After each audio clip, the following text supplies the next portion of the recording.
Bienvenidos a la Revolución de la Riqueza, el podcast en donde aprenderás que crear riqueza no es magia negra, crear riqueza es una ciencia. En este programa comprenderás que la verdadera riqueza es holística y te daremos herramientas para conquistarla.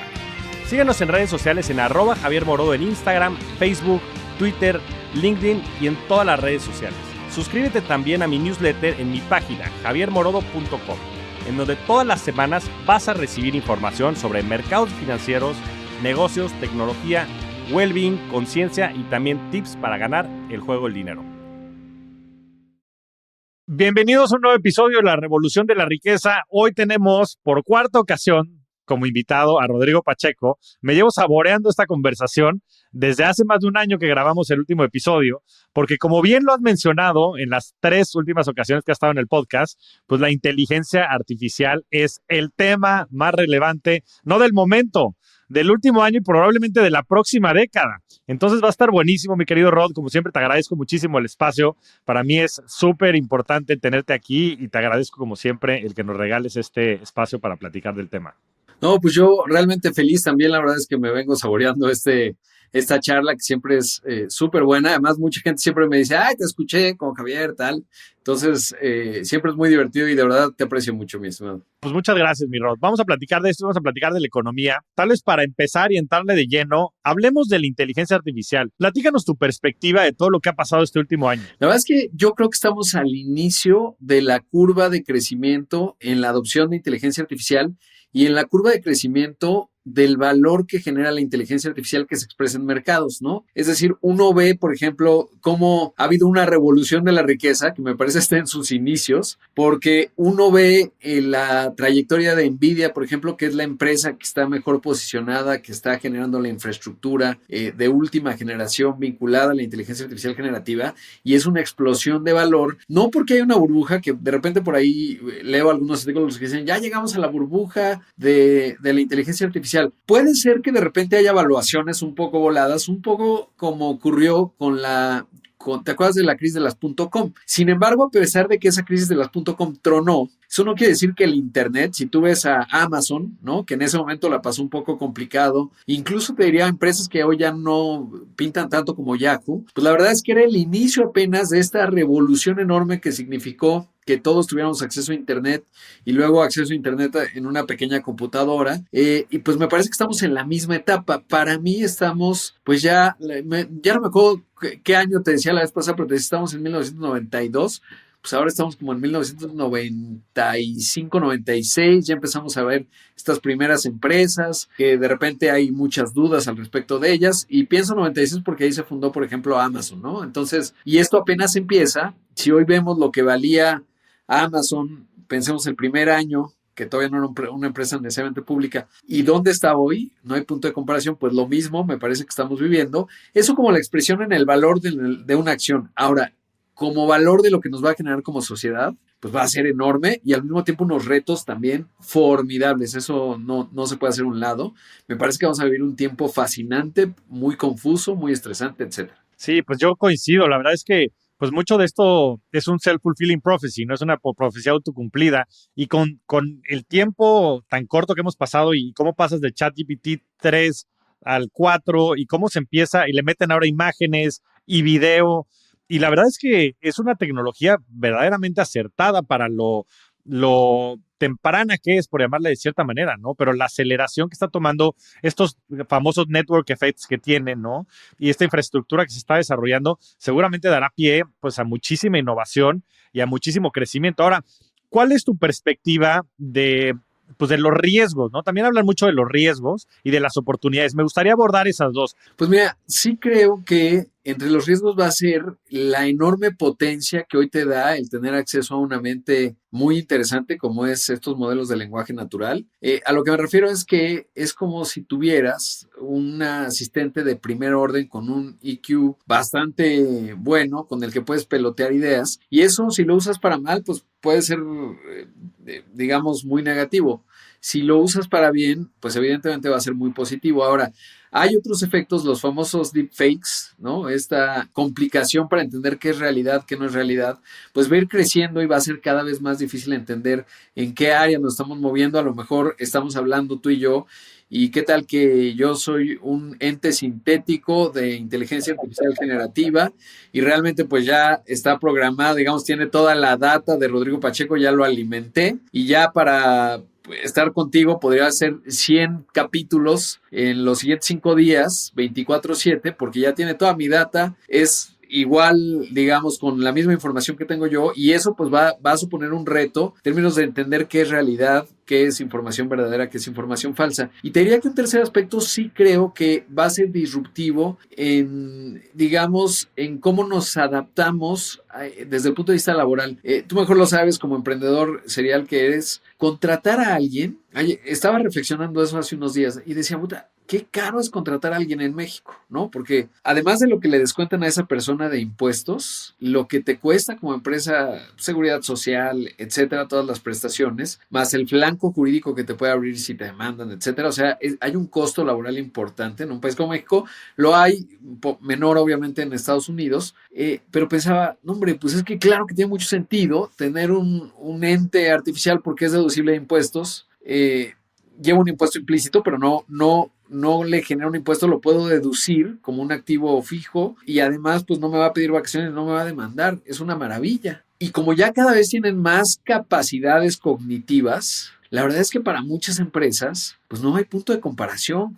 O sea, a lo mejor un humano te agrega un poquito de valor, pero no demasiado, comparado con el costo, con las ventajas que puede tener. Y eso, por supuesto, va a significar un reto formidable para millones y millones de personas que hoy a lo mejor tienen puestos de trabajo en el sector jurídico, en el análisis financiero, en los medios de comunicación, etcétera, y que van a desaparecer porque, como te decía, ya estamos a nada. De hecho, OpenAI acaba de presentar hace un par de días que ya con 25 segundos de voz puede recrear mi voz en cualquier idioma y será cuestión de alimentar al algoritmo. Yo le podría decir, oye, ChatGPT 4 Turbo, hazme las 5 notas más importantes de negocios el día de hoy, dale un tono tipo Rodrigo Pacheco, ponle sus muletillas, supongamos, ya te vas a un sistema que te genere la imagen, o sea, ilústralo, y pues con la voz de Rodrigo, ya está, ya, bye, ¿no? O sea, quizás un día me paguen los derechos por mi voz y un poco de mi imagen y se acabó. Y eso sí, es un reto formidable para mí, por ejemplo, como periodista. Depende cómo ocurra. Evidentemente va a haber resistencias en la sociedad, no va a ser tan fácil.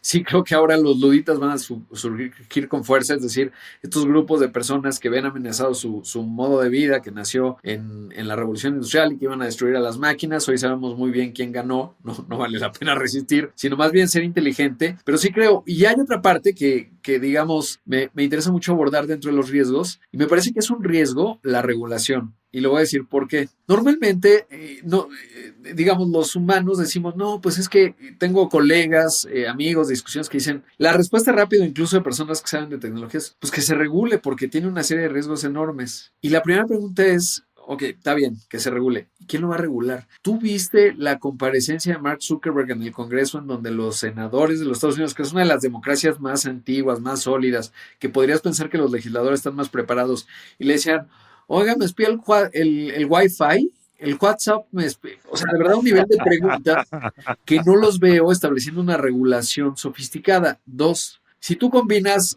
al ChatGPT Turbo y a Cloud Opus y te dan un tercer elemento, ¿qué mente humana tiene la capacidad de regular eso? Pues ninguna. Entonces, yo creo que más que perder el tiempo en la regulación, digo, tiene que haber estamentos muy básicos, ¿no? A lo mejor no utilizar inteligencia artificial en armas, y habrá que ver si Rusia está de acuerdo o no. Yo creo que es como si estuviéramos al inicio del correo electrónico y alguien dijera, oye, no, pues qué miedo, porque ahora los príncipes nigerianos que te piden que les mandes $5,000, te mandaban una carta antes física a tu casa y te decía, soy un príncipe nigeriano, ¿qué crees? Que ayúdame a liberar mi fortuna, mándame $5,000, te mando 1,000,000, ¿no? Entonces antes, pues estos príncipes nigerianos se ponían a escribir cartas, a mandarlas, a ver si pegaban alguna, a lo mejor en un día podían mandar, vamos a pensar que a puño y letra, podían mandar 100 porque se dedicaban solo a eso y ponían a sus primitos y amigos a hacerlo. Y alguien hubiera dicho, oye, con el correo electrónico van a poder mandar 10,000 todos los días, es muy peligroso. Hay que hacer algo, una moratoria de 6 meses para que el correo electrónico Pues no, evidentemente habría sido un gran error frenar el correo electrónico porque nos dan miedo los príncipes nigerianos y más bien lo que hay que hacer es desarrollar la tecnología anti-spam, que en algún momento fue un problema, hoy ya no lo es, no sé cómo te vaya en tu buzón de entrada, pero ya el spam está realmente muy filtrado, ya no es un problema. ¿Qué ocurrió? Más que una regulación externa diciendo vamos a combatir el spam, hagamos una sobreregulación del correo electrónico, lo que ocurrió es que las empresas y el mercado innovó para mitigar los efectos negativos de la tecnología y hoy tenemos correos electrónicos, bueno, ya los padecemos, pero por otras razones, pero no por un tema de spam. Me parece que es un poco parecido con la inteligencia artificial, con riesgos obviamente mucho más altos que los príncipes nigerianos, ¿no? O sea, sí creo que hay que estar muy atentos, hay que ir con los ojos muy abiertos, pero me parece que lo que tiene que ocurrir para mitigar los riesgos y los efectos negativos va a ser utilizar más inteligencia artificial, porque de otra forma los actores negativos pues van a tener una enorme capacidad de desarrollar cosas muy peligrosas, ¿no? Entonces me parece que esos son los riesgos y desafíos. Y otro es que nos vamos a marear. Me acuerdo mucho, recientemente entrevistaron a Sam Altman, al fundador y presidente ejecutivo de OpenAI, y le decían, oye Sam, ¿qué aprendiste? Se lo preguntaba a Farid Zakaria allá en Davos, ¿no? Y le decía, Sam, ¿qué aprendiste ahora que te corrieron del Consejo de Administración? ¿Te acuerdas? A finales de 2023, del Consejo de Administración que no tenía responsabilidad fiduciaria con nadie, corre a Sam Altman. Y dice, me di cuenta que los crazy points o los puntos de locura de las personas se exacerban con la inteligencia artificial. La gente se estresa mucho. Me parece que vamos hacia un mundo que se va a estresar mucho porque sí que es una vorágine y genera cierto grado de vértigo el avance que está teniendo esta tecnología. Entonces vamos a tener que lidiar con un mundo en el que de repente no entendemos absolutamente nada. Pues sí, la verdad es que ese es el punto en el que estamos, ¿no? Hace evidente estos puntos, como bien dices, de todo el espectro de cosas que no sabemos, ¿no? Hay tanta incertidumbre alrededor de lo que esto pueda representar, que yo creo que ese es pues la bipolaridad o la psicosis que está después generando en la sociedad. Yo no sé de qué camp seas tú, ¿no? Porque pues ahora hay muchos campamentos, está el de Elon Musk y dicen muchos que él estaba detrás de, también mucho de la salida de Sam Altman por varios riesgos que él ve y por diferencias de las visiones, o del otro lado Sam Altman, que me parece que es un optimista de esta tecnología, pero de este espectro que hay como de utópico a distópico, ¿en dónde te sitúas tú? ¿Sabes qué? Yo estoy más en el campo optimista. Casi que te diría que no suscribo el manifiesto tecno-optimista. Me parece un poco demasiado el que hizo A16Z, ¿no? Sí. Pero sí tiendo a pensar que se va a mitigar con más tecnología. Me genera mucha resistencia el tema de la regulación, porque ahora que Europa sacó una regulación y tal, me parece que no es el camino correcto y nos va a hacer perder mucho tiempo en cosas que no son necesariamente el meollo del asunto. Más bien tendríamos que ir hacia cómo desarrollamos más tecnología con inteligencia artificial para mitigar los efectos negativos. Entonces estaría ahí, pero sí que alcanzo a ver y con los ojos muy abiertos, tratando de entender cuáles son los riesgos, en dónde pueden estar y cómo los mitigamos, pero alejándome mucho de un escenario en donde el gobierno sea el gran árbitro que alcance a regular esta tecnología. ¿Por qué? Por varios marcadores, y eso los hemos platicado en otras ocasiones. Uno, pues porque creo que los gobiernos son muy lentos, no necesariamente en lo colectivo tienden a ser brillantes, aunque sí se convierten en una suerte de guardianes, me refiero a los estados-nación. Pero lo otro es que en la pandemia lo que nos dimos cuenta pues es que el grado de incompetencia es enorme y cuando la humanidad tiene que enfrentar problemas globales, como lo demuestra el cambio climático o como lo demostró la pandemia, somos realmente malos. Y entonces el paradigma de esta tecnología es que tienes actores divergentes que van a distintas velocidades, como no hay un gobierno supranacional, pues no se va a lograr regular desde un punto de vista, digamos, global. Pero te digo que la respuesta fácil de muchos es decir, no, pues que se regule, porque es bien fácil, te da paz mental pensar que si alguien lo regula se va a controlar. Y en realidad hay que ir a ver cómo se hace la salchicha para entender que uno no es regulable porque los elementos que hacen la salchicha pues no están ahí y el que fabrica la salchicha suele ser bastante incompetente. Entonces, va a ser muy difícil y nada nos hace perder el tiempo estar hablando ahí de regulaciones. Entonces te diría que tiendo a estar en el campo optimista, pero sí con los ojos muy abiertos para tratar de entender pues qué está pasando y a qué velocidad. Y obviamente a veces me genera vértigo, ¿no? O sea, voy viendo lo que pasa y me da un hueco en el estómago diciendo, wow, ¿ahora qué vamos a hacer? ¿No? Pero quiero estar viendo con los ojos abiertos en la punta del tren o de, como queramos hacer la metáfora, tratando de ver qué se alumbra y tratar de interactuar con lo que vamos viendo, ¿no? Porque elaborar mentalmente pues nos puede llevar a escenarios muy, muy distópicos y creo que mucho daño nos hizo Terminator, ¿no? O sea, el marco de referencia de la inteligencia artificial en el mundo es Terminator, básicamente. Es un gran chiste, ¿no? Decir, ay, bueno, yo le escribo bonito al chat GPT, no vaya a ser que un día cualquier cosa, bueno, que quede registro que yo era muy buena onda con el chat GPT o con el Cloud o con el Gemini. Sí, de acuerdo. Y yo creo que, pues como dices, mucho de esto se irá descifrando conforme va desarrollándose la tecnología. Ahora, del lado de las oportunidades, digo, muchas de ellas, pues es el polo opuesto del riesgo, pero ¿qué oportunidades ves tú con el tema de inteligencia artificial a nivel global? No, veo un montón. O sea, me parece que es muy interesante porque eh, es difícil tratar de asomarse a lo que implica que tú, yo y cualquier persona tenga acceso a una mente privilegiada 24/7. Es decir, cuando estás frente a estos modelos de lenguaje natural y dices, ¿y ahora qué le pregunto? Y cuando empiezas a tratar de formular una pregunta o quieres obtener algún valor en términos de información, te das cuenta que cómo formulas la pregunta es el calibre de la respuesta que vas a obtener y eso ya te mejora automáticamente.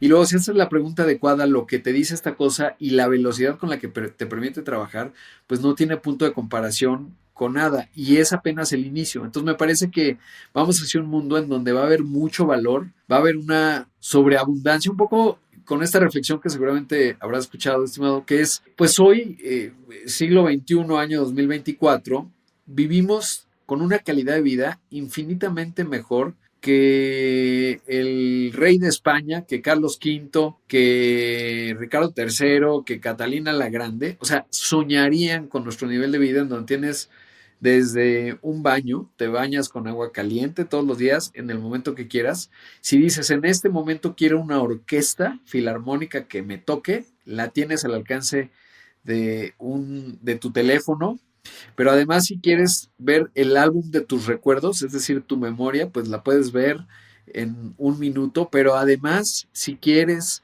decirle algo al mundo, se lo puedes decir. Es decir, el nivel de vida, la comida que queramos comer ahorita la puedo pedir y me llega prácticamente una variedad de comida que antes era impensable para un rey británico hace 2 siglos, no nos vayamos muy atrás. Entonces, me parece que lo mismo, pero más rápido, nos va a tocar ver y vivir, yo creo, sí, en un par de décadas, en términos de que dices, wow, este mundo de sobreabundancia, ¿quién hubiera pensado que hoy podría estar platicando con Elon Musk o con Albert Einstein? Porque habrá recreado en motores de lenguaje natural mentes muy brillantes con las que podrás interactuar, o tu mejor amigo de la primaria, o a lo mejor tú y yo que compartimos ese tema biográfico con nuestros papás, ¿no? Que los extrañamos y te gustaría saber qué te dice, y a lo mejor con suficiente data, a lo mejor sí nos toca porque no hay data estructurada de ellos, pero tus hijos sí contigo. Entonces vamos hacia un mundo muy extraño, muy fascinante, de mucha abundancia y también de retos enormes, ¿no? Y yo creo que estamos en un momento en donde muchas cosas las tendremos que resolver nosotros en términos de cómo manejamos la abundancia, cómo lidiamos con los tener versus no tener, cómo logramos que más personas sí tengan y se incluyan y se beneficien de la tecnología y no solo personas privilegiadas como podemos ser tú o yo, o aún más privilegiadas que hoy están en el Silicon Valley, ¿no? Y que están armando esta información, y va a ser algo que nos va a tocar a nuestra generación y a las que vienen abajo y a las que están arriba hoy, pues definir y tratar de entender y operar con este mundo, ¿no? Y sí es súper retador, pero también fascinante. ¿Qué crees que suceda? ¿Crees que vaya a esta tecnología como que nivelar la cancha en términos de equidad? O sea, ¿vaya a generar más equidad o vaya a generar menos equidad? O sea, ¿vaya a generar más inequidad? Sí, sabes que no lo tengo claro y lo pienso de dos ángulos, ¿no? Por un lado, si pienso, por ejemplo, cuando Steve Jobs pues, presenta el iPhone y era un teléfono de $300, ¿te acuerdas? Steve Ballmer se burlaba, ¿no? Y decía, pues, ¿quién va a tener $300? No tiene ni tecla, está terrible. Y en otro ángulo alguien decía, no, hombre, pues eso es para ricos de California, o sea, y algunos, la cima de la pirámide en México, que puede darse el lujo de comprar un teléfono que se conecte a internet y que tiene una pantalla muy bonita. Y ayer estaba revisando datos y hay cerca de 120 millones de líneas de teléfono conectadas a Internet. Entonces, vaya que esto democratizó todo. Y cuando hablamos de finanzas personales, las herramientas que hoy 120 millones de mexicanos pueden tener, una cosa es que las quieran usar, que las puedan usar y que estén preparados para usarlas, pero de que ya puede ocurrir, de que hoy hay una suerte de revolución que ha ido más lento de lo que yo pensaba, en donde ya no requieres una terminal bancaria para poder empezar a transaccionar, para hacer operaciones, me parece que es fantástico. Entendiendo que, por ejemplo, en el caso de México, pues vivimos en un país obviamente en donde tiene zonas, en donde al tanto no llegó a ciertas poblaciones en nuestro país, en donde a pesar de que es muy intuitivo, muchas personas todavía no tienen las herramientas básicas para entender el interés compuesto y beneficiarse de él a través de sus teléfonos, ¿no? Entonces, creo que por un lado hay optimismo y si vemos lo que ha ocurrido en los últimos 15 años, pues es motivo de optimismo, es decir, todos ya hoy tienen una computadora conectada a Internet. Es increíble si hace 15 años tú y yo que llevamos mucho en esto hubieras dicho, no hombre, Rodrigo, no creo, la verdad es que sí, yo creo que va a ir avanzando, pero no creo que todos los mexicanos en 10 años o en 15 años van a tener una computadora conectada a Internet. ¿Y qué crees? Que sí ocurrió. Entonces, lo mismo creo que va a ser hacia adelante. Es decir, la inteligencia artificial va a democratizar un montón de cosas, pero vamos a seguir teniendo algunos retos porque la velocidad de los que tienen versus los que no tienen puede agudizar, digamos, la generación de riqueza, ¿no? Hoy vemos, por ejemplo, estaba revisando, se publica esta lista de la revista Forbes, todavía no la he revisado a fondo, te da una buena noción, digamos, en términos de los activos que tiene quién, y cómo en economías dinámicas como la estadounidense, pues la lista va cambiando, ¿no? Hace 10 años a lo mejor seguía Bill Gates, Warren Buffett ahí en los primeros 5 lugares, y hoy pues está Bueno, Carlos Slim llegó a ser el el número uno del en mundo. 2010, ¿no? ¿Te acuerdas? 2009, 10, 11, después de la crisis de aquel entonces. Y hoy, Carlos Slim me parece está en el 44, primer lugar está Bernard Arnault, que es el único que no es de tecnología que está en primer lugar, que nada más es un dato, ¿no? Son activos, mañana cambia el precio y eso cambia. Elon Musk, Jeff Bezos, Mark Zuckerberg ya cuarto lugar. Y para ti, para mí, pues es obvio, ¿no? Que eso iba a generar mucho valor. Casi te puedo apostar que en la lista de los siguientes 10 años, pues vas a tener a Jensen Huang, ¿no? Al fundador de Nvidia. No tengo la menor duda de ello. Sam Altman no tiene una participación accionaria en OpenAI, entonces no estoy seguro, pero pues está invirtiendo en energía nuclear y etcétera. Entonces también probablemente puede estar por ahí arriba. Y entonces, pues el reto va a ser que ojalá en los siguientes 10 años la lista mexicana por lo menos tenga 2 que hayan nacido nuevos, ¿no? Y que de repente no acaba de ocurrir. O sea, ahora que revisaba la lista mexicana, pues está obviamente Carlos Slim, Germán Larrea, Ricardo Salinas Pliego, etcétera. Tienen mucho mérito, son empresarios importantes, pero llevan ahí 30 años, ¿no? No por la lista, te digo, la lista es lo de menos, sino por lo que dice de la economía mexicana. Entonces creo que van a ser esos retos, ¿no? Esas dos cosas. Por un lado, pues el que tendremos acceso a una abundancia de datos, de asistencia, de inteligencia que hoy es increíble. Y por otro lado, pues un reto formidable en términos de, va a generar rechazo social, revoluciones. Creo que la última vez te lo decía porque lo tengo muy claro desde hace algún tiempo, es que yo creo que va a haber unos que van a decir, es Dios. Quien me digas encarnado en números, estadísticas y es la expresión de Dios en la inteligencia artificial. Y otros van a decir es el anticristo o es el diablo, ¿no? Y hay que destruirlo porque nos está manipulando. Y esas dos cosas te prometo que no van a ocurrir. Y conforme va pasando el tiempo, se va haciendo más obvio porque estas cosas pues te hablan como un humano, ¿no? Y apenas vamos empezando. Entonces lo lógico es que mucha gente pues va a empezar a colocar ahí sus inquietudes religiosas y va a ocurrir. ¿Y qué va a pasar con eso? No sé, porque se va a poner muy raro el mundo. Sí, yo esa la he pensado mucho últimamente, ¿eh? Porque pues, sale y escuchas todo esto del AGI, ¿no? No del AI, sino Artificial General Intelligence, ¿no? La inteligencia general artificial o artificial general, que es básicamente pues, recrear a un ser que puede tener hasta inclusive el concepto de conciencia, ¿no? De cierta manera, que creo que eso está más en el terreno esotérico, ¿no? Sí. Y para todos los que creen en esta teoría de la simulación, que mira, yo creo que existe una posibilidad de que eso sea real, ¿no? Que estemos viendo una simulación, que la hemos vivido varias veces y que haya pues una especie de Ready Player One jugando con nosotros y nosotros simplemente somos avatars dentro de un videojuego.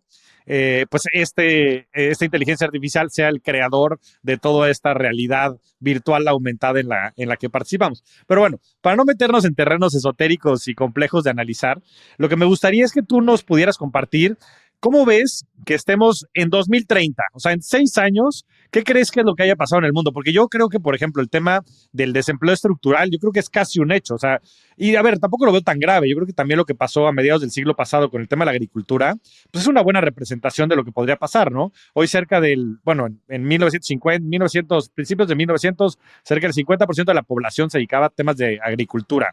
Y hoy es menos del 3%. Y hoy, pues hay muchas chambas mecánicas, ¿no? Muchísimas.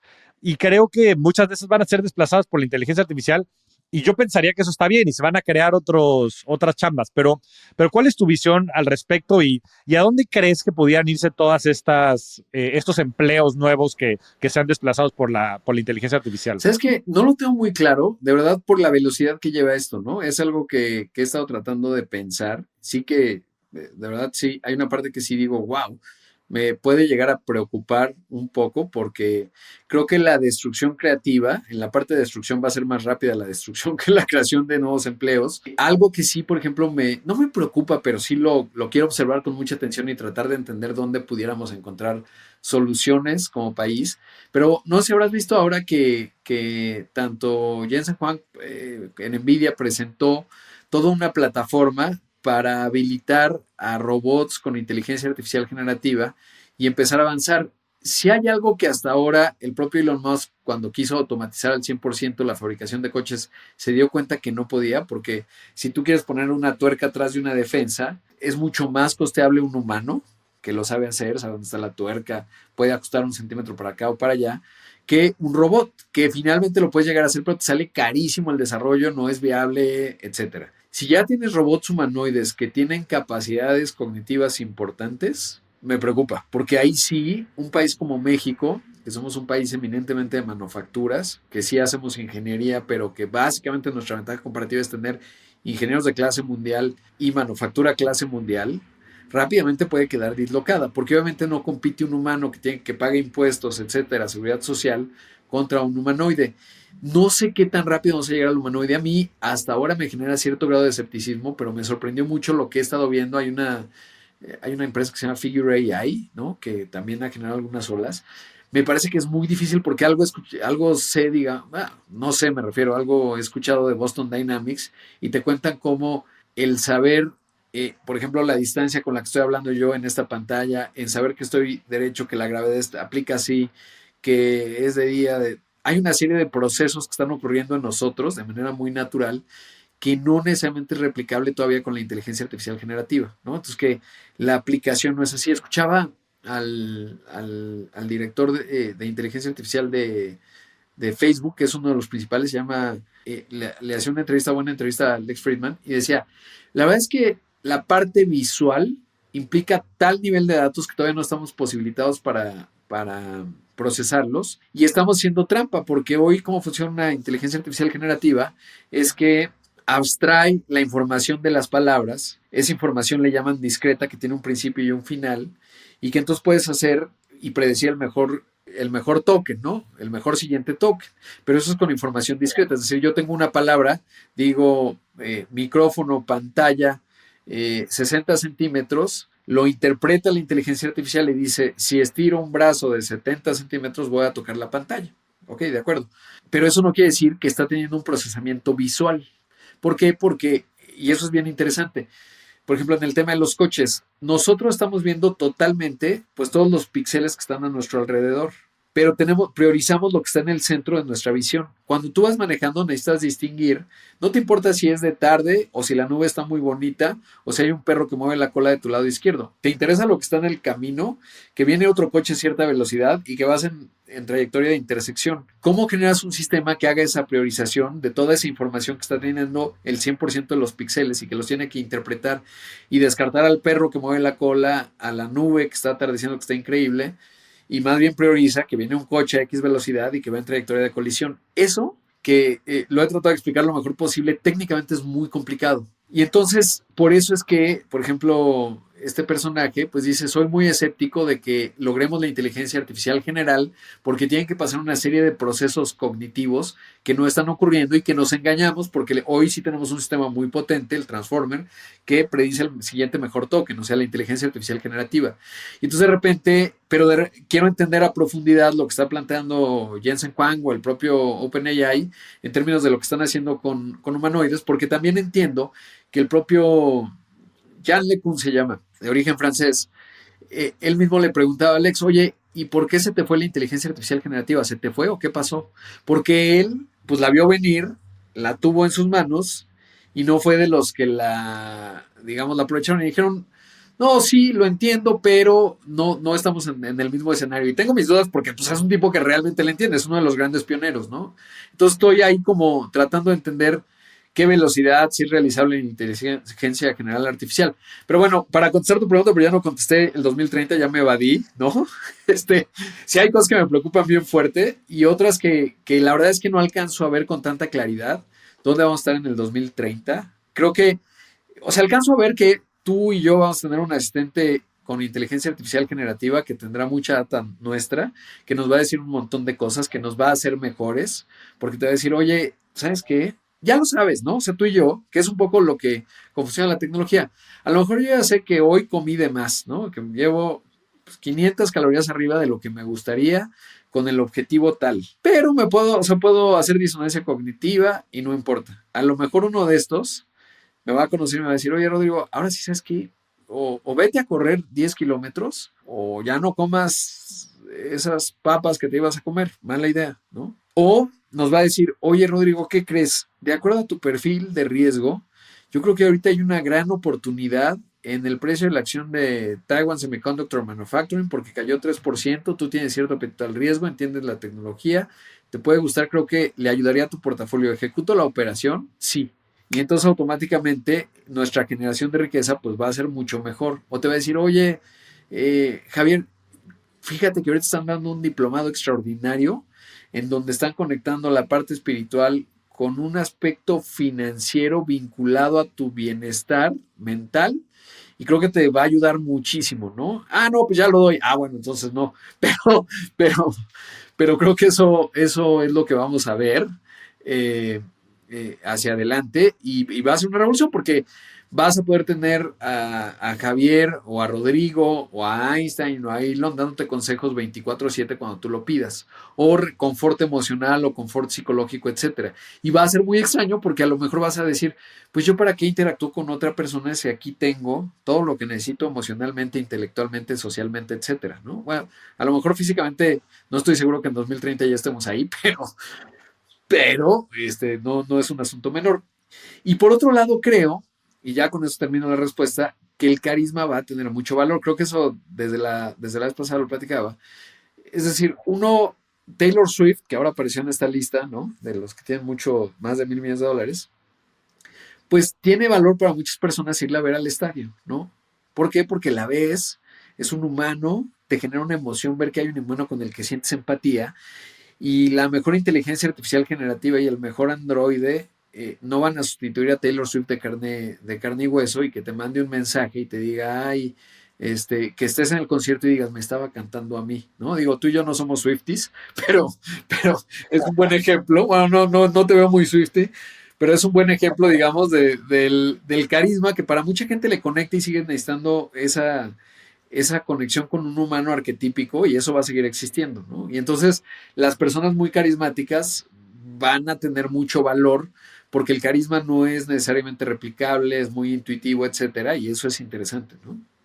Sí, yo creo que van a ser momentos bien interesantes. Yo sí creo que se va a dar un desempleo estructural. Como dices tú, yo también creo que probablemente la parte de destrucción de esta tecnología vaya a ser más rápida tal vez que la creación, pero yo creo que los humanos, o sea, creo mucho en este principio del optimismo, que los humanos siempre vamos a encontrar la solución para lo que sea el problema que se presente. Honestamente también veo muy rebasados a las autoridades regulatorias. Y como dices, aparte ni siquiera es un tema que se pueda regular ni por país ni por zona. De repente hasta me parece obvio que siempre los que oponen más resistencia son los países más desarrollados, principalmente los europeos, en donde el riesgo de desempleo y de turnover es mayor. O sea, pues ahí se ha quedado mucho más obsoleta esa región porque la gente se ha vuelto, de manera general, las comunidades se han vuelto más grandes de edad. En fin, son gente más cerrada que tiene una expectativa y de calidad de vida mucho mayor y por ende son los que más resistencia oponen. Pero por el otro lado también creo que hay muchísimas oportunidades y sí creo que, como dices, se va a dar un cambio rápido en el que hay que estar muy reactivos para ver cómo nos movemos, pero con muchas oportunidades, sobre todo al lado de la creación, y creo que las personas van a estar inclusive por encima de las empresas, ¿no? En este cambio de paradigma que se ha dado también a través de la tecnología, en donde antes los gobiernos eran los que tenían todo el poder, después las empresas y los seres humanos, a las personas, tenías, o sea, valías madres dentro del espectro general, pues eras una hormiga. Y ahora se están invirtiendo esas fuerzas. Hoy las empresas yo creo que están inclusive por arriba de los gobiernos, ¿no? Pues tienes a estos Magnificent Seven, a todas estas empresas que claramente están muy por delante de lo que puede cachar un gobierno. Como tú decías, están rebasados en los hearings de Mark Zuckerberg y con todos los que han hecho quedado en ridículo. Pero inclusive ahora más las personas, porque en un mundo de inteligencia artificial, la gente va a buscar justo esa conexión en un mundo de desconexión. Entonces, yo creo que muchas de las personas y estas marcas personales y pues mucho de lo que estás haciendo tú, de lo que estoy haciendo yo y de lo que hacen las personas, Taylor Swift es una gran representación, pues van a tener más valor porque la gente va a buscar esas conexiones. Ahora, un par de preguntas para cerrar esta parte de inteligencia artificial. ¿Qué va a pasar ya en materia más de inversiones y de mercados con estas Magnificent Seven o quiénes crees que vayan a ser los beneficiados de esta ola? Digo, hasta el momento ha sido claramente Nvidia el más beneficiado. Muchas de las otras empresas que están en el sector yo creo que también van a despegar. A mí me gusta mucho una empresa holandesa que se llama ASML, que hacen las máquinas que permiten hacer después los microprocesadores que hacen Taiwan Semiconductors y todo eso y demás, que después Nvidia también produce.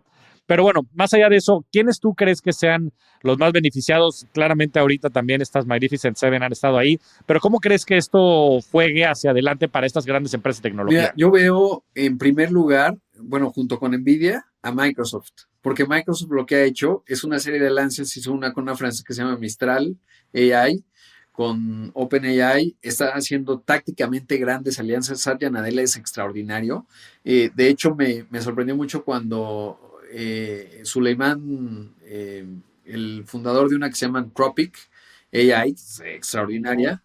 Mustafa Suleiman se llama, tiene un gran libro, bueno, sí me gustó más o menos, que se llama The Next Wave, pero para los que a lo mejor dicen, oye, ¿cómo le entiendo esto?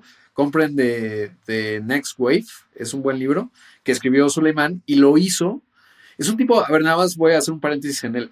Su empresa Inflection ya tenía una evaluación de $4,000 millones, levantó $1,300 millones. Bueno, ¿qué le habrá ofrecido o qué pasó? Que es para mí me encantaría entrevistarlo. ¿Qué ocurrió que prefirió irse de CEO de inteligencia artificial de Microsoft? ¿Qué vio? Dijo, ok, yo y mis $4,000 millones no la vamos a librar porque esto está consolidando una velocidad increíble y no voy a alcanzar a tener el capital para competir. Dos, puedo ser el sucesor de Satya Nadella. O sea, Satya me dijo, oye, mira, yo ya me estoy viendo en el futuro no muy lejano retirarme. Entonces, tipo brillante, encárgate de lo más importante que es llevar a la siguiente etapa a Microsoft y a lo mejor es mi sucesor. Yo creo que intuyo que eso es lo que ocurrió, porque de otra forma no veo cómo renunció a ser un jugador él, digamos, pionero. Entonces dijo, pues voy a ser de un megabarco, probablemente el más grande o uno de los más grandes del futuro. O tres, pues realmente o sea, no estaba logrando los números adecuados en Anthropic y dijo, mejor huyo a tiempo y ya. No sé, porque además se llevó a su equipo de liderazgo, ¿no? A Microsoft. Entonces, yo creo que es lo segundo, la verdad, ahora que lo decía. Pero bueno, esa es otra, ¿no? Entonces, Microsoft, Nvidia, Apple me parece que va a ser un jugador, pero no está jugando a la inteligencia artificial. Se le fue de noche Tim Cook, es un gran tipo de la cadena de valor, un gran tipo que entiende mucho Wall Street.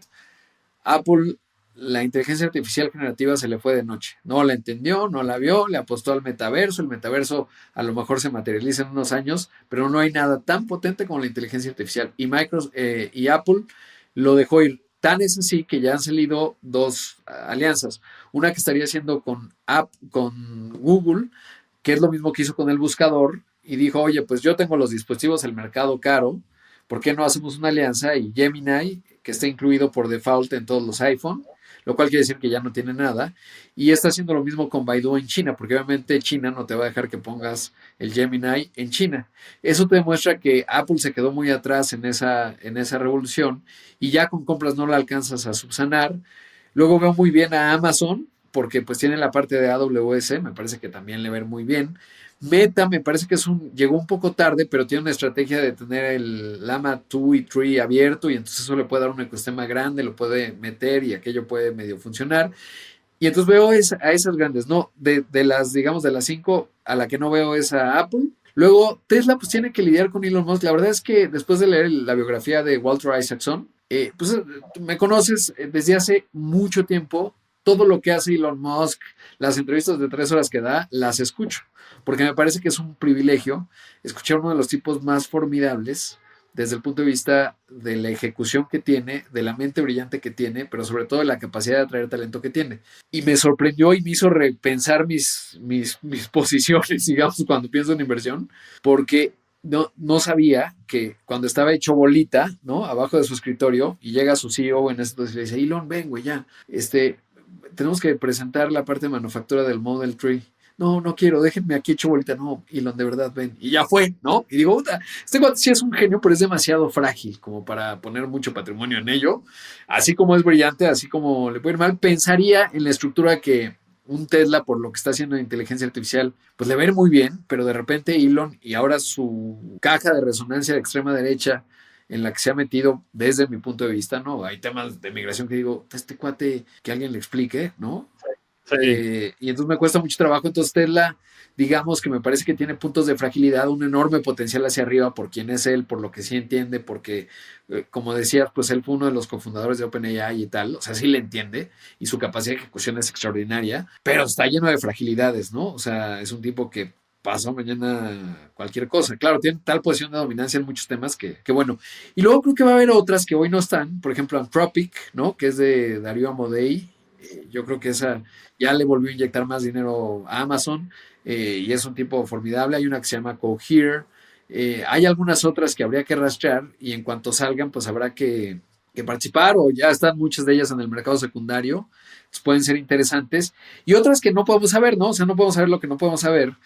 Alguien que hoy está, un chavito de 20 años que está interactuando con los modelos de lenguaje natural y acaba de encontrar un ángulo de acción relativamente barato que va a ser una disrupción y que ni tú ni yo ni nadie lo está viendo, pero que va a ser un verdadero portento, ¿no? Y vamos a ver si el ecosistema actual, en donde tienes grandes jugadores muy consolidados, no lo absorbe rápido, un poco como ocurrió con este tipo formidable, el fundador de Oculus, de la realidad virtual, Sí, que Mark Zuckerberg, que es un avión, pues lo absorbió en 3 minutos, ¿no? Le compró su posición, absorbió a Oculus, luego este cuate que es muy revolucionario se fue y hasta ahora no ha hecho nada. Claro, tiene como 28 años, entonces pues no lo descartamos, ¿no? O sea, puede hacer muchas cosas. Pero pensaría en esas, ¿no? De las grandes. De China, la verdad es que me cuesta más trabajo entender ahí, además no podemos participar.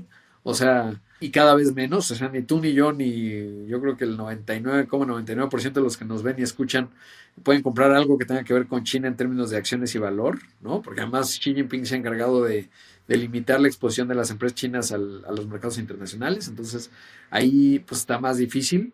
Entonces pensaría que esas que acabo de mencionar y alguna otra que va a ir surgiendo van a ser los grandes ganadores de esto que estamos empezando a ver, más otros que van a ir surgiendo y hay que estar muy atentos para comprarlos cuando van empezando. Y me refiero a comprarlos en términos de acciones, ¿no? O sea, y luego va a haber una etapa de adopción, ¿no? Que vamos a empezar a ver muchas consultoras, muchas empresas que van haciendo que te dicen, oye, yo te voy a dar tu consultoría para que puedas aprovechar tus datos no estructurados con los sistemas de AWS o de Azure o de Google Cloud, y entonces yo te hago esa conexión y te genero una serie de aplicaciones que a lo mejor no tenías vistas, no sé, eso también va a pasar, y coincido contigo, cuando empezó este tema, pues la forma más inteligente es comprar toda la cadena, ¿no? Es decir, si compras Nvidia, por lo tanto compras Taiwan Semiconductor Manufacturing, por lo tanto compras a la holandesa, porque es la única que hace la litografía UV, que esa es la base de todo lo demás y que por eso coincido 1000% contigo, es muy brillante lo que, o bueno, muy inteligente lo que pensaste, coincidimos. ¿Por qué? Porque dije, bueno, si Nvidia va a crecer, no va a crecer solita, va a crecer al lado de esta. Y no hay otra holandesa similar. Exacto. Y entonces lo que uno hace, pues es comprar toda la cadena. Y a lo mejor es menos sexy, no ha crecido 1000% como las acciones de Nvidia, pero va a crecer porque es la gravedad. O sea, si la tesis de la inteligencia artificial es correcta, esto no va a ser más que crecer muy rápido, ¿no? Entonces compra toda la cadena y todo lo que tenga que ver hay que meterse un poco para ver cuáles son los otros proveedores que no son sustituibles que uno puede participar, ¿no? En los mercados públicos.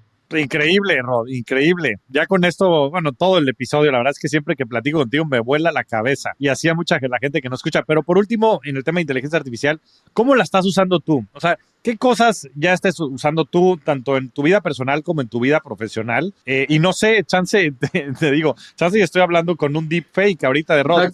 Serías una de las pocas personas que no me sorprendería que ya estuvieras inclusive recreando tú mismo tu AI para poder emular lo que ya haces. O sea, bueno, pero en fin, platícanos, ¿qué es lo que ya estás haciendo y qué es lo que te gustaría hacer en el corto plazo alrededor de esta tecnología? Sabes que uso mucho, o sea, todos los días en mi navegador ahorita está abierto ChatGPT Pro o Turbo 4, que es como se llama, y ahora me gusta mucho Cloud. Y entonces los voy usando, pues doy muchas conferencias, entonces muchas ilustraciones y muchas cosas las voy haciendo.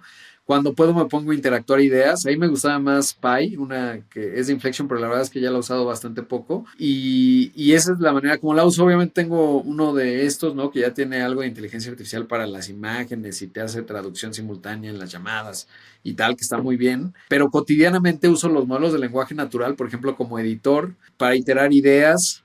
Una de las que he intentado, todavía me falta profundizar, pero eso es cuando le digo, ¿ubicas el marco de referencia a Edward de Bono de los 6 sombreros? Sí.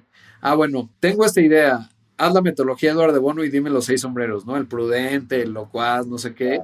Y entonces puedes, pues, un montón de cosas. El límite es la imaginación, ¿no? Entonces, de repente me pongo a hacer imágenes, ¿no? Para tratar de experimentar cómo lo hace. Por ejemplo, hay una cosa que pasa que les puedo decir, porque realmente la uso mucho. Le digo, normalmente en las conferencias a veces digo, hazme una lámina, si voy a dar una conferencia en Zacatecas, de Zacatecas en el año 2100, ¿no? Siempre haces de cuenta una imagen de Zacatecas muy bonita, realista, ¿no? Le pones para que no haga ilustraciones locas. Es imposible lograr, por lo menos yo no lo he logrado, si alguien que nos está viendo y escuchando lo logra, me avisa, que no ponga drones.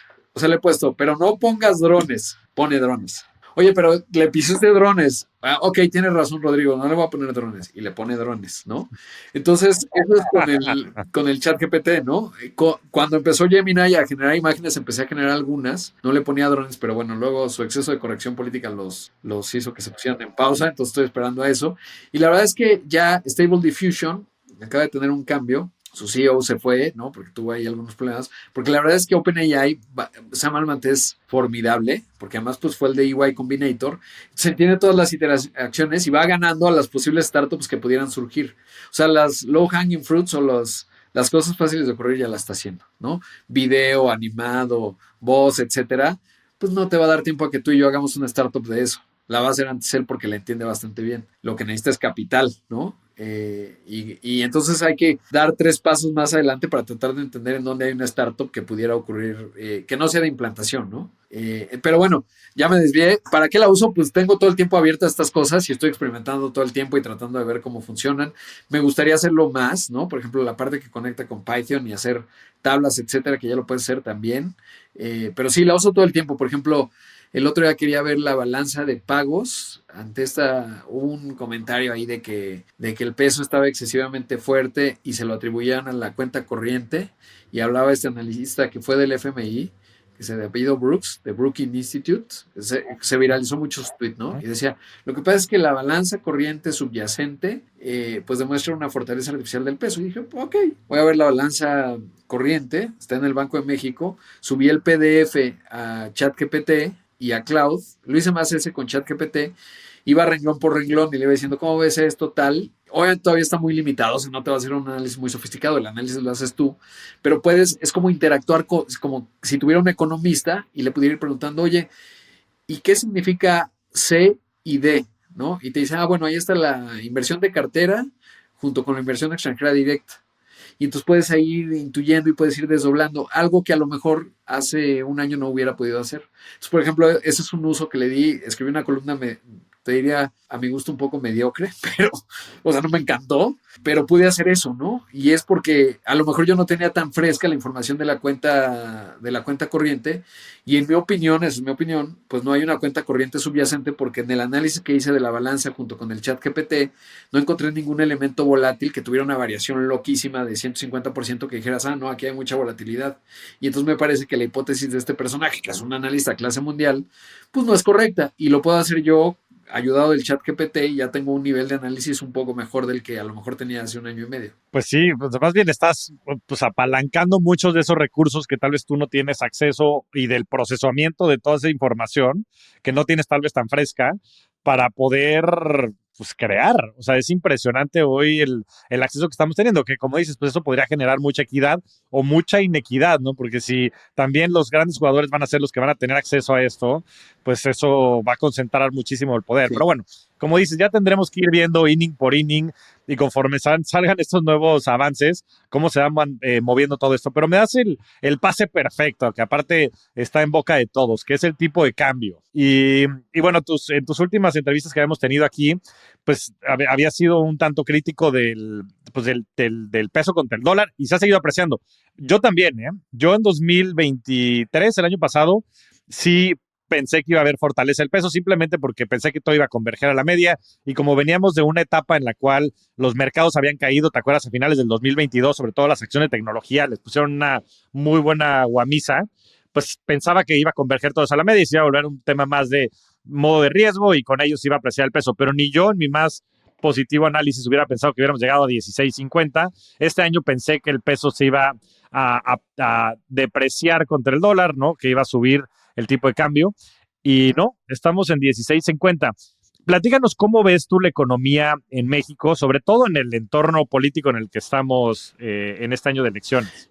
Veo una estructura muy potente de México, o sea, soy muy optimista de México porque veo que los fundamentales, y tengo, pues igual que tú, me reúno con muchas personas, platico con empresarios locales, internacionales, y vuelvo a llegar a la misma conclusión casi siempre. No hay muchos Méxicos allá afuera, ¿no? He platicado de verdad, o sea, lo digo con mucha humildad, pero tengo el privilegio, ¿no? Por lo que hago como periodista, de hablar con mucha gente muy brillante, ¿no? Ya estaba reunido con un jugador bien interesante, nuevo de FinTech, ¿no? Que estuvo en Rusia, en fin, un tipo muy brillante, ¿no? De origen italiano, a lo mejor algunos que están más enterados saben de quién estoy hablando, ¿no? No lo quiero como balconear, no es ningún secreto ni me estoy haciendo el misterioso, simplemente por decir, hoy justamente estaba desayunando con él y entonces le decía, oye, y me dijo, bueno, pues en algún momento, cuando hubo que salir de Rusia, pues tenía que ver a dónde me iba, ¿no? Y dónde se podía replicar lo que había ocurrido en Rusia. Y entonces le fui preguntando, un poco yo ya sabía, pero le decía, ¿viste Indonesia? Y me dice, no, hombre, son un montón, es un poco PIB per cápita, bueno, ingreso más bajo que México, pero pues todo el pastel se lo quieren repartir ellos, es muy difícil entrar, necesitas para la licencia bancaria, si compras un banco a $200 millones, si haces uno nuevo, $700 millones de capital. Entonces dije, no, eso no funciona.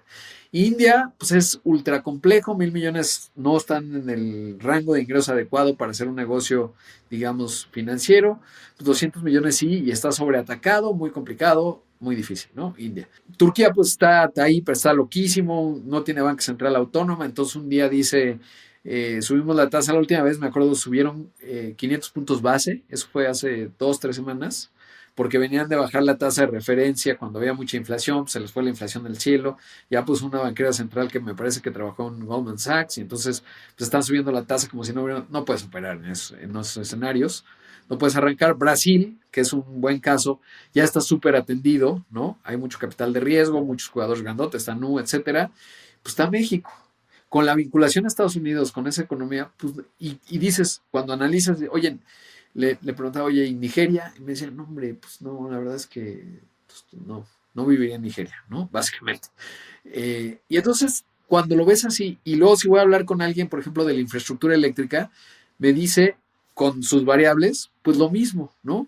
¿Por qué? Porque si vas a tener a la mayor economía del planeta que está creciendo muy potente, que está innovando, que está generando mucho valor, pues se llama México, ¿no? O sea, si vas a producir en la región Norteamérica, el mejor lugar hoy se llama México. Por eso te decía que me preocupa un poco lo de el día que haya robots humanoides, sí estamos en un problema como país, porque esa es una de nuestras ventajas comparativas. No por la mano de obra barata, porque sí es mucho más económica que la de Estados Unidos, pero ya es muy competitiva y genera valor. O sea, ahí hay un montón de clases medias y ahí sí me preocuparía un poco. Por eso veo también con cierto grado de atención lo de los humanoides, no porque me interesen los robots ni Terminator, sino porque sí veo un riesgo importante para el país si eso se materializa y tenemos que verlo, analizarlo, interpretarlo y tomar decisiones al respecto rápidamente para ver cómo volvemos a encajar, porque tenemos una serie de ventajas comparativas de todos modos importantes. En fin, y si lo veo desde el punto de vista financiero, ¿por qué el peso es tan fuerte?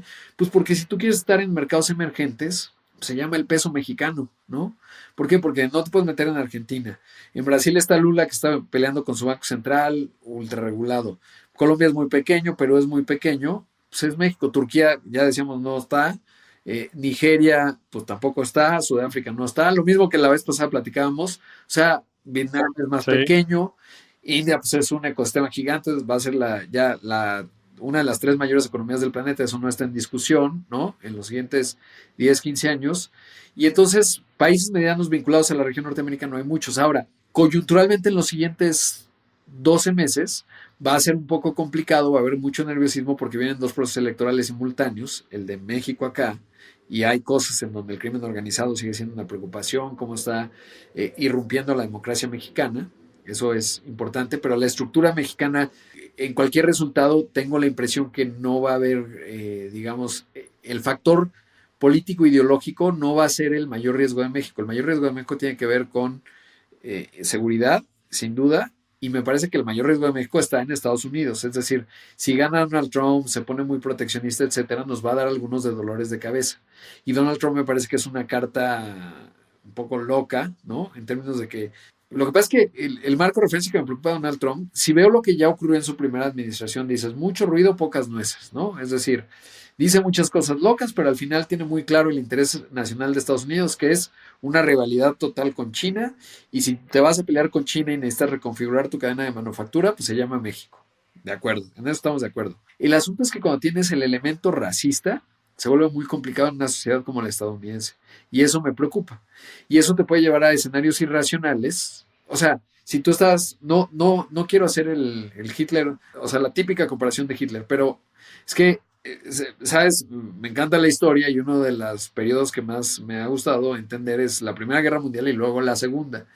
Y si tú estás en Alemania en 1932, dices, no, pues este sujeto está medio loco, pero bueno, al final está haciendo un resurgimiento alemán, porque nos castigaron mucho en el Tratado de Versalles, los industriales alemanes decían, bueno, pues sí está, grita mucho, es como escandaloso, no es muy listo, pero pues para las condiciones que tenemos actualmente, pues es lo más adecuado. Corte A, pues es un megalómano, etcétera. Y para mí, Trump sí tiene un problema de narcisismo importante y un componente racista que en una sociedad multicultural como Estados Unidos puede resultar en un problema significativo. Entonces esa parte siempre me puede preocupar de él, ¿no? Es un actor, tiende a ser racional, es muy pragmático, transaccional, no me parece que es un pensador estratégico, pero de repente puede llevar escenarios irracionales muy complicados. Pero puedo entender perfectamente después de su mandato que alguien me puede decir, no hombre, eso juega loco, pero en realidad es un tipo ultrarracional, ve lo que pasó con Corea del Norte o alguien de poder argumentar, porque estoy muy al tanto, digamos, del espectro político estadounidense, que alguien te diría,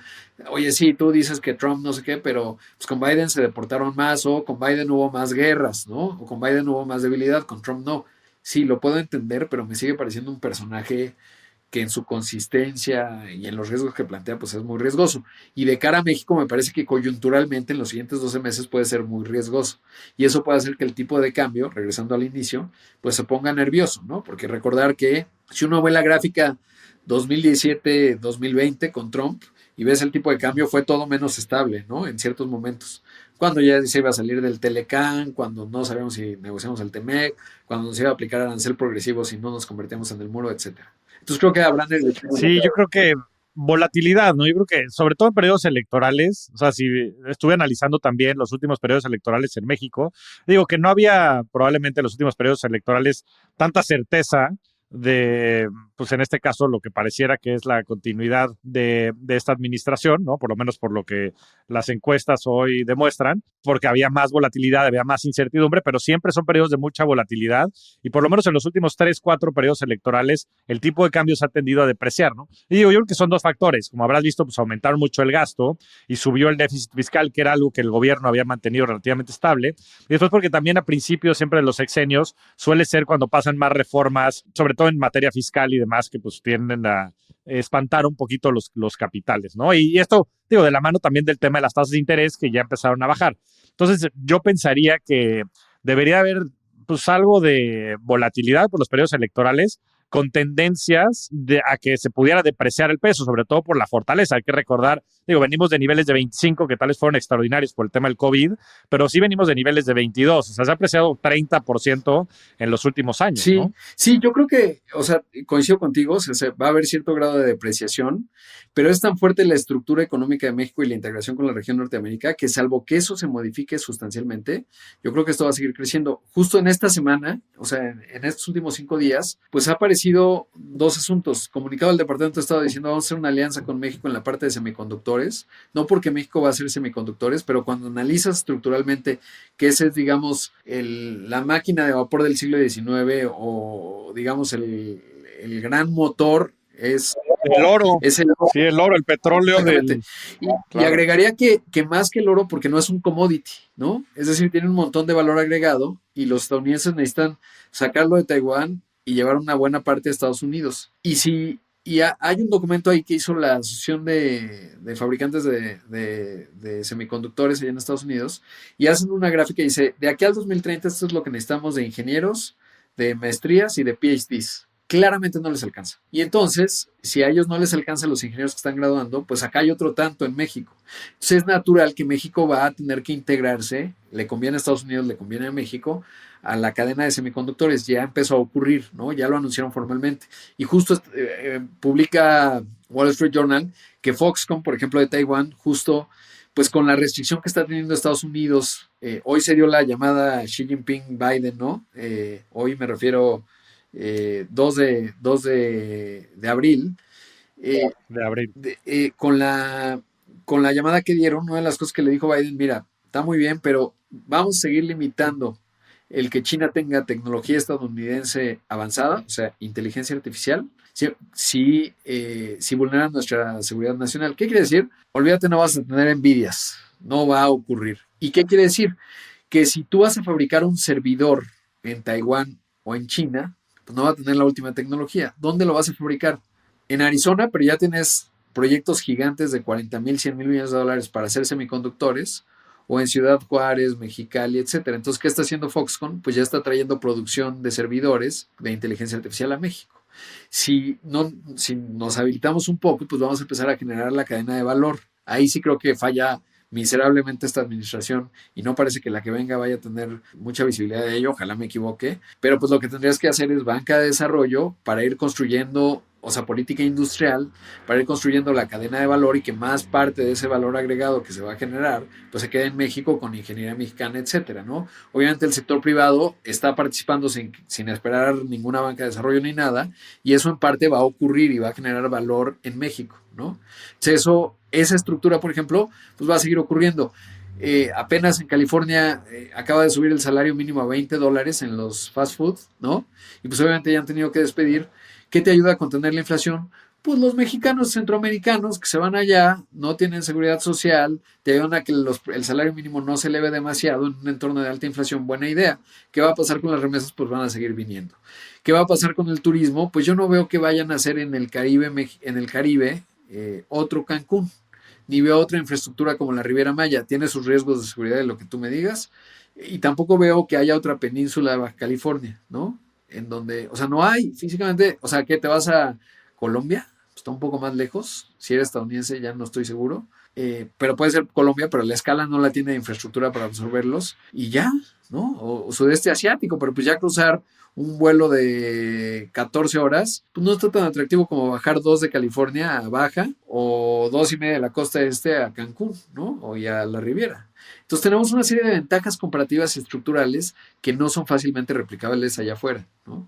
Me encanta, Rod. Siempre que salgo de podcast contigo, salgo más entusiasmado y me encanta porque además lo respaldas con datos y con información, pues que es muy real, ¿no? O sea, como dices, pues las ventajas competitivas de México son palpables y claro que los riesgos están, ¿no? Y por eso estamos donde estamos, pero creo que las oportunidades son innegables, ¿no? Y más desde un punto de vista, como dices, top-down, o sea, a pesar de, ¿no? A pesar de muchas de las dificultades y de muchas de las broncas de seguridad y de administración y bla, bla, bla, pues la realidad es que México, por todas estas cuestiones, creo que va a dar mucho de qué hablar. La economía interna se ha fortalecido mucho. Como dices, el tema de los semiconductores. Tenía un podcast con Miguel Olea, aquí te voy a presentar, no sé si lo conozcas, pero Miguel Olea vale la pena que lo conozcas para que platiquen. Él está metidísimo en todo este tema de los semiconductores y está viendo esta misma oportunidad, ¿no? Se dio el famoso CHIPS Act en Estados Unidos, subsidios de más de 100 mil millones de dólares para montar fábricas de semiconductores y como tú dices, hacerle contrapeso a todo lo que hay en Taiwán y demás, de todo el riesgo potencial que hay de China, que lo platicábamos también en el último episodio que hicimos, pero van a necesitar cierta infraestructura para otro tipo de actividades. Probablemente las fábricas, pues eso, se van a hacer en Arizona y hay planes para todo esto, se requieren especializaciones de altísimo nivel, pero para chambas de embalaje, de construcción de los mismos microchips y demás, y de la estructura para los distintos usos de los semiconductores, ya se está viendo ese corredor hacia Chihuahua, hacia Ciudad Juárez y hacia muchas otras zonas fronterizas.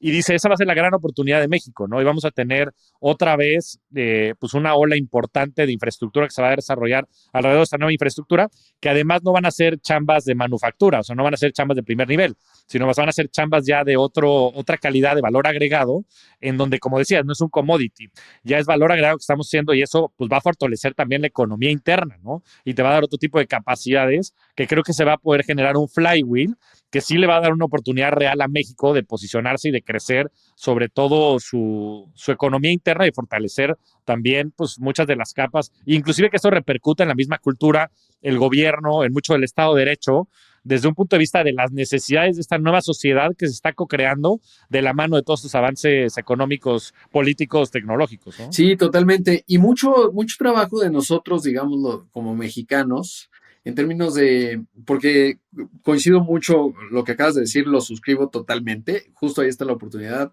Eso va a ocurrir. ¿Cómo logramos que la parte geográficamente que está en Veracruz, en Tabasco, en Oaxaca, en Guerrero, en Chiapas, en Campeche, en unas zonas de Zacatecas, en unas zonas de Puebla, Tlaxcala, se logren integrar a este México? Porque cuando uno ve el porcentaje, o sea, ¿cuáles son los 5 estados que más exportan? Primero es Chihuahua, luego está Coahuila, luego está Nuevo León, me parece que está Jalisco y Guanajuato. Son los 5 grandes exportadores, ¿no? Y Tamaulipas por ahí está en el sexto lugar.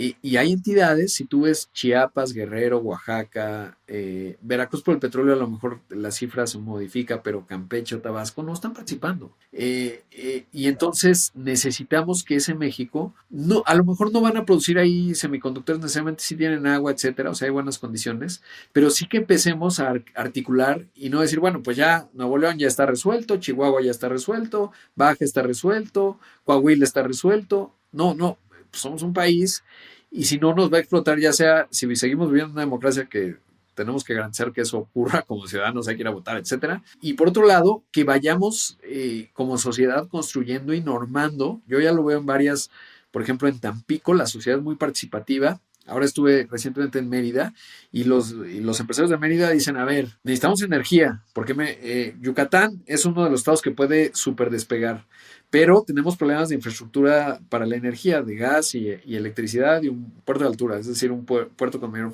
profundidad, ¿no? En progreso. ¿Qué vamos a hacer, gobernador? ¿No? Oigan, necesitamos un secretario de energía. Oye, pero los en Yucatán nunca habíamos tenido, pues ahora necesitamos. Y se pone. Y entonces eso es lo que necesitas, que la sociedad, el empresariado, no por el empresariado, sino porque pues suele ser el más activo, el que tiene más recursos, el que tiene más capacidad de presión, pues tiene que estar ahí participando y la sociedad también, ¿no? Cambiar esta narrativa de somos unas víctimas y etcétera, que tanto daño nos hace como país, y empezar a pensar en los demás también, ¿no? Es decir, cómo generamos valor, cómo vamos acompañando, cómo logramos, qué hacemos socialmente para que pues un chico en Iguala de 15 años tenga alguna una luz de esperanza a través de la educación, cómo generamos un esquema interesante para que se pueda formar técnicamente en una de las partes de la cadena de valor de los semiconductores en el empaque, etcétera, y que tiene mucho entusiasmo. ¿Cómo logramos eso? Y creo que esa va a ser tu responsabilidad, mi responsabilidad desde distintas trincheras, pero creo que le tenemos que trabajar bastante, ¿no? No está sencillo porque tú y yo pues, estamos en nuestras áreas de confort, en cierto sentido, ¿no? Porque trabajas un montón, yo también, o sea, estoy todo menos que confortable, pero digamos que puedo decir, pues pongo mi granito de arena, pero algo más tenemos que hacer para que esto ocurra, ¿no? Y para que como país no pasen 15 años, sigamos siendo un país con enorme potencial, ya haya mucho más riqueza, tengamos nuestros asistentes inteligentes con inteligencia artificial, nos vaya muy bien, pero hay otra parte que digas, oye, ¿qué hacemos otra vez? Pues me asaltan porque salgo aquí en la esquina y como pues hay cosas que no se resolvieron y yo pues tengo un coche que se maneja solo, pero pues me avientan un maniquí, se frena y me asaltan. ¿Cómo logro eso, no? Que no lo hemos logrado hasta hoy. O sea, si vemos el país del Telecan a la fecha, se ha transformado mucho, es maravilloso. Justo hay que pensar en esta mesa que te decía, ¿cómo hay un tipo italiano que estuvo en Rusia, en Reino Unido y que dice estoy en México invirtiendo mucho dinero, etcétera? Pues gracias a que han pasado un montón de cosas en la tecnología en el país, porque son un país de mercado, etcétera, qué bien, qué increíble, pero que tiene que pasar para que cuando salga caminando en la calle no tenga miedo que me asalten, ¿no? Lo que a lo mejor en Estados Unidos pues no es un tema, tienes otros, ¿no? Fentanil o gente loca que se pone a disparar, ¿no?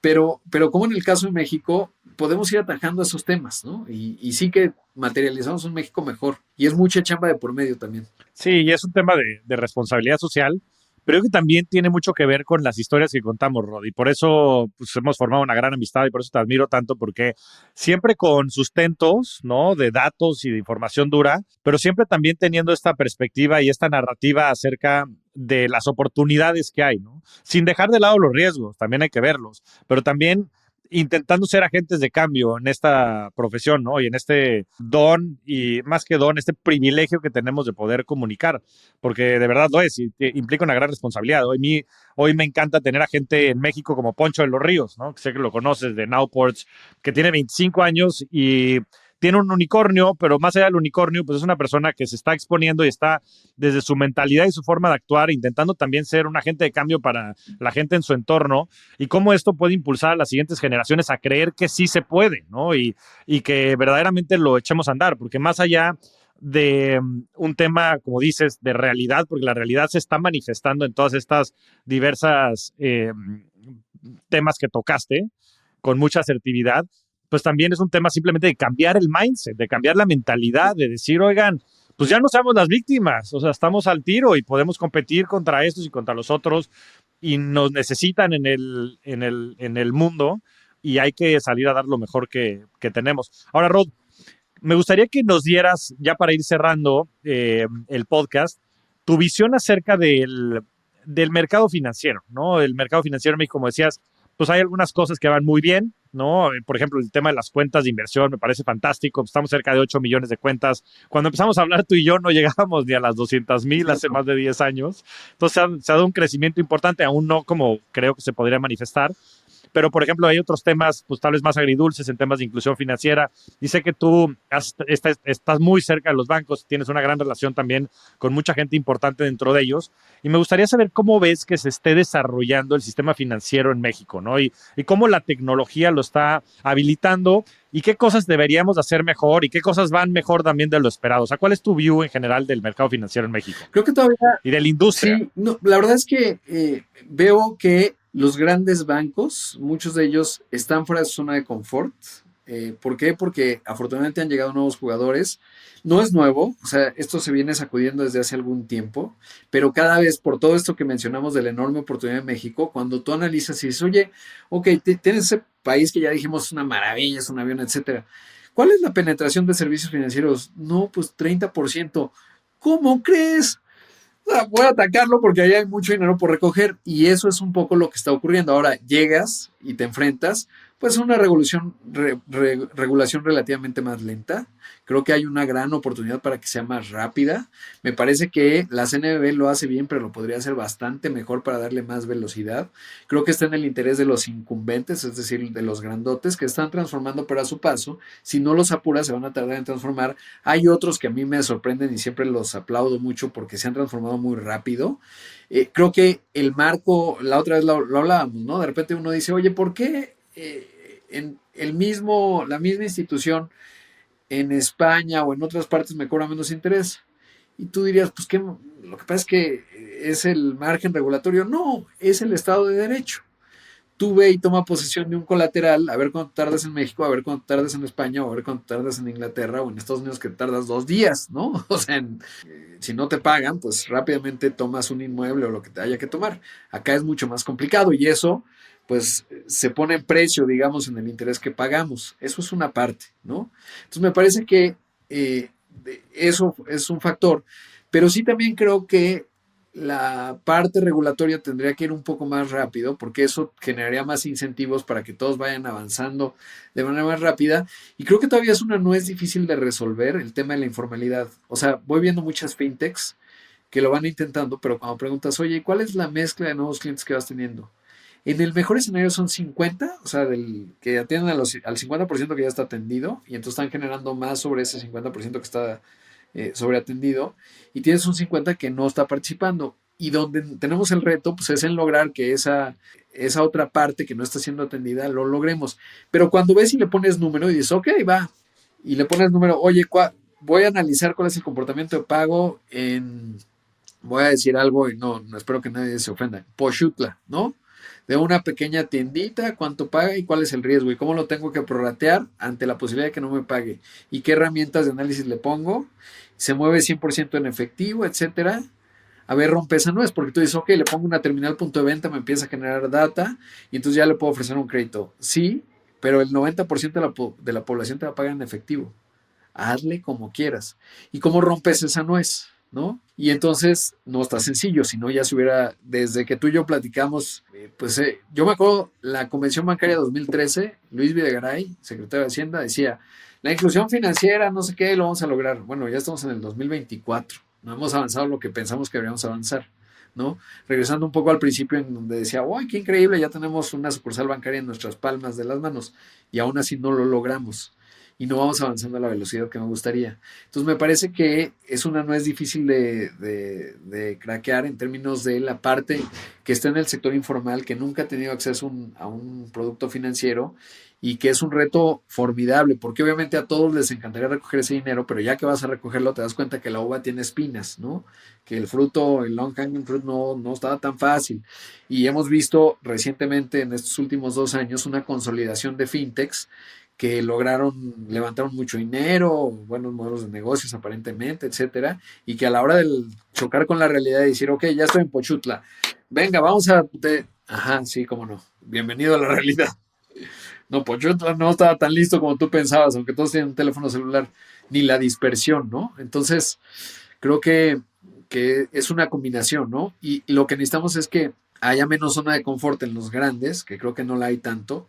Hay esfuerzos, te digo, bien, muy logrados, que yo creo que lo han hecho muy bien, ¿no? Y los números lo reflejan, y otros que están un poco con la brújula perdida, en mi opinión. No digo nombres y apellidos porque luego se pueden enojar, ¿no?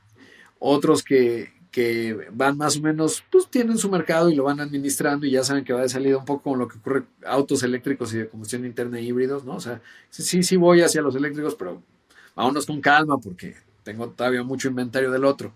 Y fintechs que están llegando con mucha ambición, con poca metodología, y fintechs que están llegando que lo están haciendo muy bien, ¿no? Y creo que necesitamos, pero yo creo que me gustaría que fuera más rápido, porque ya han pasado los años, mi estimado, tú y yo lo venimos hablando, y la promesa no se alcanza a cumplir, ¿no? Entonces sí necesitamos que esto acelere. ¿Y qué podría cambiar? O sea, lo único que, bueno, en fin, yo creo que sé por dónde viene, pero que me parecería como lógico hacer, a ver qué opinas tú, es digitalizar el dinero, ¿no? De esa manera lo fiscalizas y de esa manera, pues aceleras toda esta curva, ¿no? Yo veía los datos ahora de Pix en Brasil, que es el sistema, es como CODI de Brasil y es impresionante la adopción, ¿no? Y muchas veces todavía hay varios grupos que lo que dicen, no, es que le dan incentivos al comercio, le dan incentivos al usuario. Y yo creo que todo eso es bullshit. Yo creo que simplemente en Brasil se han movido más rápido en digitalizar el dinero. Y entonces, como ya tienes esa movilidad, pues todo lo demás, el engranaje empieza a suceder. Pero bueno, esa es mi perspectiva. ¿Tú qué crees que es lo que podría ser como un punto de inflexión en el tema de digitalización e inclusión financiera? ¿Y por qué no se está dando? Yo creo que porque no hemos logrado que los incentivos de generación de riqueza, que tiene mucho sentido tener acceso a servicios financieros, no hay uno más caro que el que no tienes, se materialicen y no está fácil, porque justo eso que estás planteando, coincido, aunque luego me genera escepticismo. El otro día platicaba con un amigo que está en el sector minorista pulverizado de última milla. Me decía, no, hombre, esto que estás diciendo no existe, brother. O sea, tú te vas aquí en la Ciudad de México a ciertos barrios, tú digitalizas el dinero, mañana tienes una revolución, porque no hay la infraestructura ni el acceso ni nada para que la gente se pueda mover en dinero digital. O sea, hay zonas, acá en la Ciudad de México, que es un país grandote, que es el efectivo es el rey. Y si tú mañana dices, un poco como ocurrió en India, cuando ganó Donald Trump en 2016, ese mismo día India dijo, se cancelan los billetes de 500 rupias, no sé qué, hizo una revolución. Lo logró. Yo creo que en México sí se te anda levantando nada más una parte del país que no va a quedar dislocada, o sea, no lo vas a poder acompañar. Entonces pensaría intuitivamente, y no quiero dar recetas fáciles de café porque no, hay dos aspectos que podrían mejorar. Uno, el valor que tiene la administración pública. Estaba escuchando hace poquito, escuché una gran entrevista con Farid Zakaria y le preguntan, oye, Singapur, ¿no? Y decía, no, lo que pasa es que Singapur lo hizo muy bien. No hay nada que sea más prestigioso si tú eres de Singapur que ser funcionario público. Porque un funcionario público en Singapur gana hasta $1,500,000 al año, porque compite directamente con el sector privado. Si tú no compites en salario con el sector privado, el sector público no lo va a lograr. El regulador de la CNBV, que tiene su sueldo hoy topado a lo que gana el presidente, pues tú sabes en el sector financiero que es poco dinero para lo que, si eres talentoso, entonces tú dices, por México sacrifico, pero además te ponen la regla de que no puedes trabajar los siguientes 10 años en el sector privado. No, pues ya, si soy talento joven, que me estoy graduando de donde sea, no voy a trabajar en la CNBV. Por lo tanto, la CNBV no tiene un relevo generacional para acompañar la regulación que necesitamos. Entonces necesitas tener un cambio profundo de la administración pública y cómo se convierte en lo más valioso que tiene el país. Esa es una parte. Y luego tienes que hacer esa revolución que estamos hablando, pues somos un país grandote regionalmente. Entonces dices, ahora le toca a esta zona de Oaxaca y la digitalizas. Ahora le toca a esta zona, porque si quieres comerte el pastel todo junto al mismo tiempo, quieres comerte Oaxaca, Guerrero, Chiapas, San Luis, estas zonas de Puebla, no lo vamos a lograr, porque todo junto al mismo tiempo no va a ocurrir. Vamos comiéndonos el pastel y a lo mejor en 10 años llegamos, pero hoy no estamos llegando ni en 10 años. Entonces pensaría que esas dos intuiciones, ¿no? No, pues muy interesante, Rod. Te agradezco muchísimo. La verdad es que la plática estuvo súper nutrida. Me vuelas la cabeza, me dejas pensando muchísimas cosas, me dejas muy optimista también de lo que pueda suceder en México. Creo que van a haber muchísimas oportunidades de negocio y como dices también, pues es un despertar para los mexicanos, ¿no? Porque están viniendo gente de Italia, de Venezuela, en el caso de Carlos García, de muchos otros lugares del mundo para pues tomar esas oportunidades que están presentando y digo, son obviamente acogidos por el país, pero ojalá que también sea el despertar de muchos mexicanos para aprovechar pues mucha de esta coyuntura que se está presentando y muchas de las cosas que vienen en el país. Y bueno, el lado de la inteligencia artificial, pues a ver si tendremos que acortar los periodos de estos podcasts, porque seguramente nos empezarán a alcanzar con la información allá afuera, pero de verdad es que siempre es un gusto. Por último, mi Rod, porque siempre es una fuente de muchísimo conocimiento. ¿Qué libro has leído últimamente que te haya volado la cabeza? A ti que te encanta siempre estar en la frontera. ¿Algún libro que pudieras recomendarnos ¿Sabes cuál? para leer? Por ahí mencionaste. Exacto, The Next Wave, de Mustafa Suleiman, buen libro. Y hay otro que se llama de Smil, Václav Smil, se llama, y se llama How to Understand the World. Busquen a Václav Smil. Es fascinante, es un gran tipo. Lean ese libro porque muchas de las cosas, a veces hablamos mucho de inteligencia artificial y dice, a ver, no nos equivocamos, hay 4 materiales básicos. Y ya cuando termino, porque también me van a hablar de la radio, pero dice, hay acero, cemento, hidrógeno y plástico. Tú puedes hablar toda la inteligencia artificial que quieras. No tienes acero, no sirves de nada como sociedad. No tienes plástico y eso está vinculado a la matriz energética del hidrocarburo. Y eso te hace repensar todos estos lugares bonitos de mariposas, de vamos a la matriz energética va a ser 100% renovable. Después de que lo lees, dices, por lo menos te plantea algunas dudas y te hace avanzar de manera distinta y ver con otra dinámica y decir, ok, sí, yo puedo resolver la inteligencia artificial si no hago cemento y se nos está degradando la infraestructura de cemento a pasos agigantados en el mundo, bueno, en México no, pero en el mundo desarrollado, y eso se tiene que renovar. ¿Qué vamos a hacer? Maravilloso libro, se los recomiendo ampliamente. Ya vi que te está entrando la llamada. Muchísimas gracias, Miro. Te mando un abrazote. Ponemos el libro ahí en los comentarios del podcast y nos vemos próximamente. Te mando un fuerte abrazo y muchas gracias por esta generosa plática. No, al contrario, mi querido, te mando un gran abrazo, de verdad, te aprecio mucho y además creo que estás haciendo una gran labor y bueno, pues ahí nos hablaremos y estaremos haciendo muchas cosas, espero, en el futuro cercano. Seguro que sí, mi Rod. Un fuerte abrazo. Muchas gracias. Bye. Muchas gracias por escuchar. Nos vemos todas las semanas en este espacio. Suscríbete al podcast en todas las plataformas de audio y no te pierdas los nuevos episodios todas las semanas. Ayúdanos a compartir el podcast y generar más riqueza. Esa es chamba de todos. Yo soy Javier Morodo. Búscame en redes sociales como @JavierMorodo, en mi página de internet javiermorodo.com y suscríbete a mi newsletter, La Inversión de la Semana, para recibir todas las semanas las mejores opciones de inversión. Agradecimientos especiales a todo el equipo de producción. La Revolución de la Riqueza es una producción de Sonoro.